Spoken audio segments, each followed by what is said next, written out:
What is going on, everybody, and welcome to the channel. Today we are going to be upgrading my sound rack, installing some new parts, cleaning it up, making it all pretty and ready for next wedding season. Let's go. Let's talk about exactly what we're going to be upgrading today.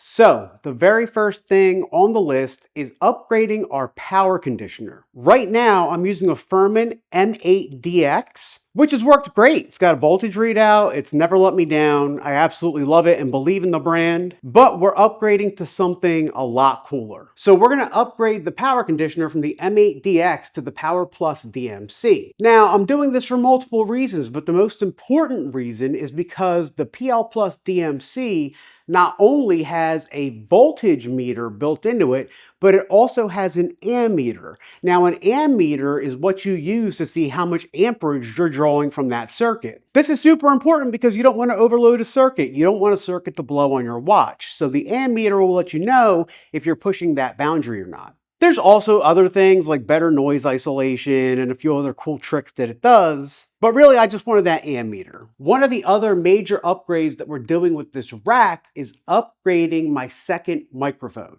Currently, I'm using a Shure BLX4R, which has done phenomenal for me. It's a great mic. But we're going to upgrade that to the Shure SLX-D. I think the reasons are pretty obvious. The SLX-D is just a better microphone, so it's definitely worth putting in my sound rack. One more thing we're going to add to the rack is a Wi-Fi router. Now, you're probably asking yourself, Seth, why the hell do you need a Wi-Fi router in your rack? Well, the answer to that is really simple. I use a QSC TouchMix, and the QSC TouchMix is meant to be used remotely using a tablet.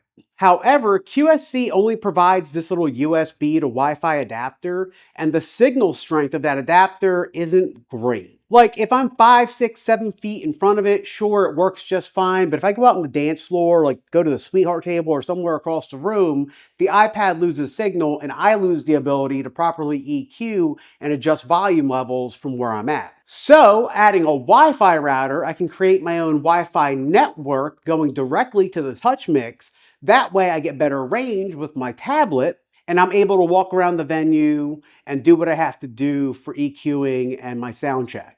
The next thing I got to do is add one more output from my mixer. So I have 3 of the 4 auxiliary ports pre-wired, and I want to get the 4th one pre-wired. That way I have access to all 4 of them using the rear panel of my sound rack. What I'm also going to be doing is adding a 3.5mm panel to my patch panel.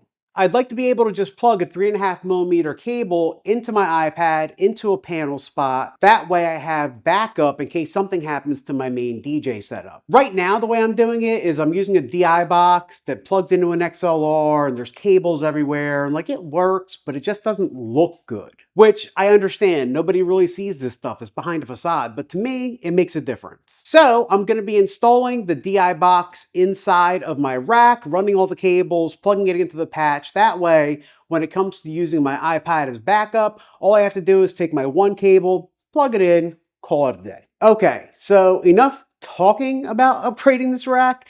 Let's actually get started getting some of these things installed. So the first thing we're going to do is get the BLX4R and the Furman M-8Dx out of the rack. Right now I have my 2 microphones sitting on 2 separate slots. I think I'm just going to make them all one unit and then move up the power conditioner. Not that I necessarily need the rack space, I just think it's going to look a lot cleaner. Okay, so we got the Furman and the old mic out. Now, one of the things that I need to do is swap the power cord for the microphone. I use the UA844 antenna distro for my Shure microphones. The BLX4R uses a standard microphone power cable. The SLX uses a locking. Luckily, I kept all the spare cables and stuff when I installed the antenna distro, so it's as easy as just swapping the part. And just that quickly, I changed my mind. I think aesthetically, the 2 rack space, like 2 separate mic thing doesn't look as bad. So I think I'm gonna keep the new mic on its own separate rack space. I changed my mind a lot. It's gonna happen a lot during this video, don't worry.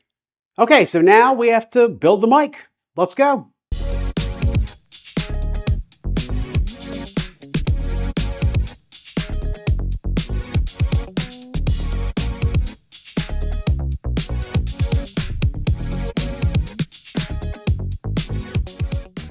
Look at how pretty she looks. Oh, we got to fix that.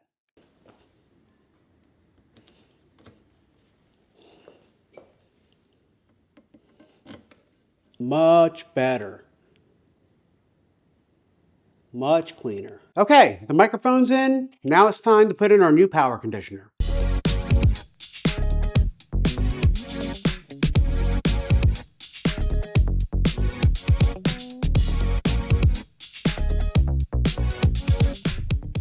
Okay, the easiest part of this whole upgrade is done. Now it's time to move on to the back panel to add that last auxiliary port and that 3.5mm cable.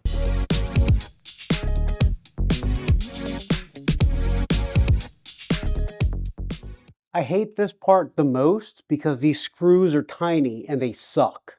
So watch me struggle.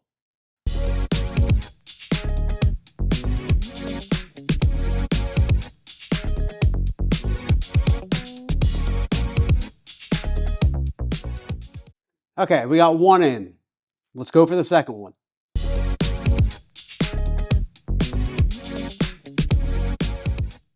All right, the worst part about this job is now done. Now that we have the patches in the patch panel, it's time for us to get everything connected. Actually, I lied because we're not connecting anything just yet. I put an XLR patch instead of my 3.5mm. Let's swap it out. This fucking sucks. Okay, so we ran into an issue. On this particular patch, this bottom clip is stopping it from fully recessing into the panel, so we're gonna have to do some custom work. Let's break out the Dremel. Okay, so one big issue we ran into was the fact that the patch did not fit in the patch panel. There were things blocking it, these little edges that held the 3.5mm in the actual patch. So what I had to do was ground down those holders where the 3.5mm clicks into, and I actually just used some hot glue to keep it into place. And now this should fit with zero issues. All right, now she's in. Let's get everything wired up. Okay, now that we got everything in the patch panel, it's time to wire in the DI box. Now what the DI box does is it takes a signal coming from a laptop or a tablet and it pretty much makes it balanced. It converts it from a 3.5mm to XLR. It gives you a volume level. It lets you choose whether you want it to be grounded or not. It's a really useful tool to have and every DJ should have one.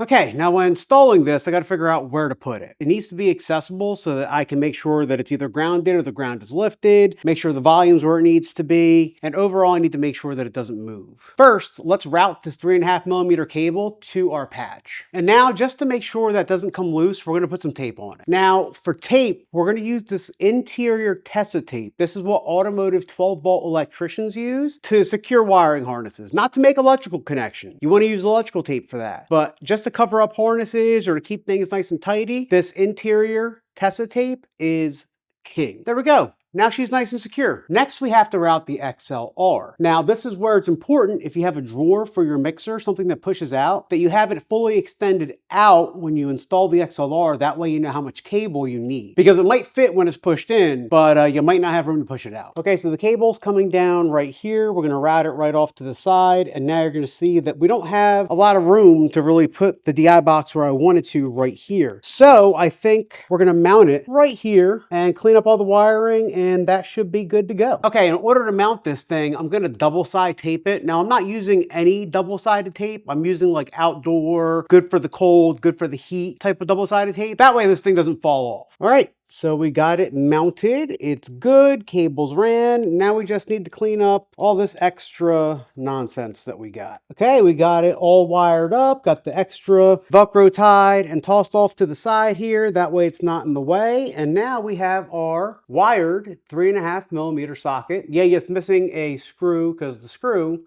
as you can tell, didn't line up. But a little hot glue gun fixes everything, no big deal. We officially have a DI boxed 3.5mm for our iPad. All right, let's get this patch panel installed again.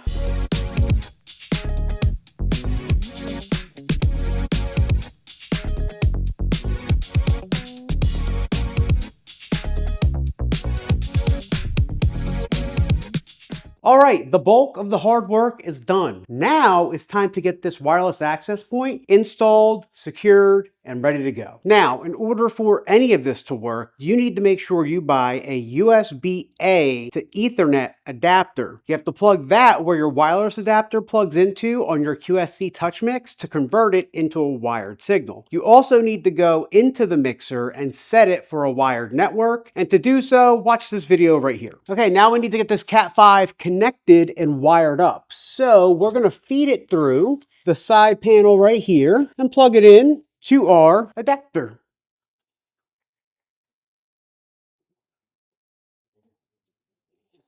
Okay, I don't like the way it takes up like 3 spots, so I'm gonna have to get a 1-foot extension cable. That way we can drop it down a little bit and then plug the power in so we still have these outlets available. I also don't want this thing just dangling around, so I'm gonna double side tape it. That way it stays nice and safe and secure. All right, and this is what we've come up with. We've got a double side taped right to the side, goes right into the power conditioner, and our cabling is coming down right here. We're gonna have it meet in the middle, and we're gonna plop this bad boy right there.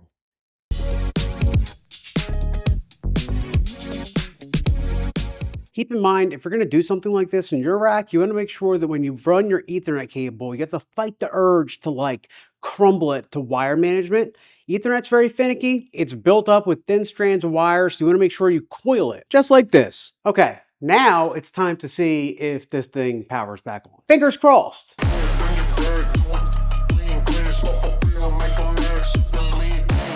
All right, rack's powered up. The question is, do we have sound?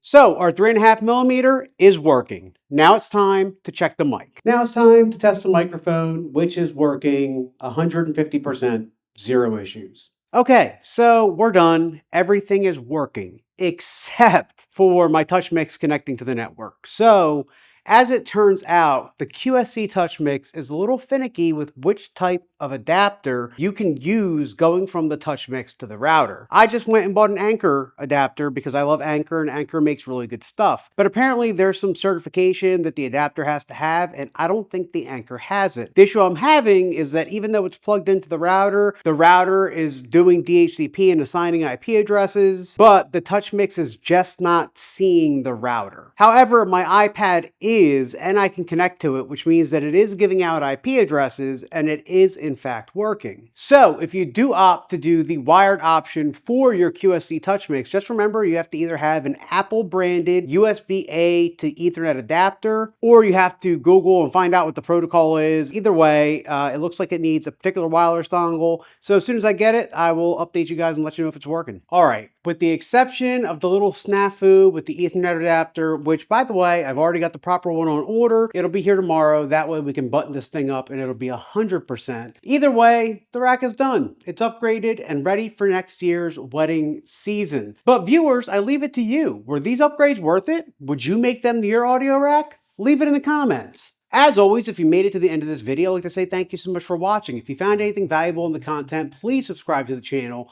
We have a bunch of videos going over the tech that we use as DJs, with a lot more coming down the pipeline. My name's Seth, aka DJ Seth V. This is DJ Tech Tips. Thank you for watching, and we out.